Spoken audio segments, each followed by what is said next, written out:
ప్రకటన గ్రంథం 2వ అధ్యాయం మొదటి నుంచి చదువుతున్నాను, వినండి. నా బైబిల్ నేను చదువుకుంటేనే నాకు తృప్తిగా ఉంటుంది. ఎందుకంటే చదువుతున్నప్పుడే దేవుడు మాట్లాడతాడు. మీరు కూడా మీ బైబిల్ తీసి చదువుతుంటే నేను చెప్పే దానికంటే ఎక్కువ మీకు దేవుడు నేరుగా చెప్తాడు. బైబిల్ పరిశుద్ధాత్మ ప్రేరేపణతో వ్రాయబడిన దేవుని మాటలు. ఎఫెసీలో ఉన్న సంఘపు దూతకు ఇలాగూ వ్రాయుము.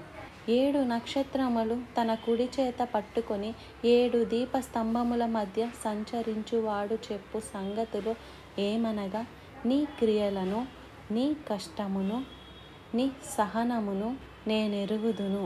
ఈ లోకంలో మనుషులు మన క్రియలు ఒకవేళ కొంత మట్టుకు ఎరుగుదురేమో, కానీ మన కష్టం ఎవరికీ తెలియదు.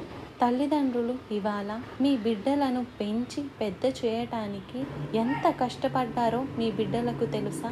తెలీదు.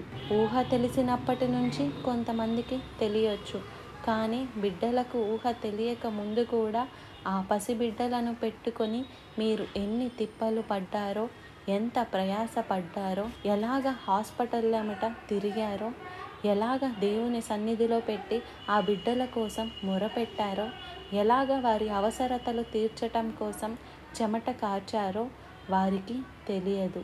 తెలుసుంటే ఏ బిడ్డ తల్లిదండ్రుల్ని విడువడు.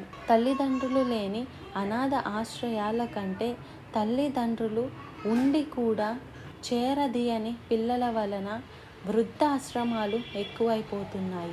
నిన్ను కన్న తల్లిని తండ్రిని మరువకుము, వారిని ఘనపరచమని దేవుని వాక్యం సెలవిస్తుంది. నీ జీవితంలో నిజమైన ఆశీర్వాదం కావాలంటే, నువ్వు నిజంగా దేవుని ప్రేమిస్తున్నాను అంటుంటే ఖచ్చితంగా నీ తల్లిదండ్రులని నీవు వారి వృద్ధాప్యంలో కూడా ప్రేమించాలి.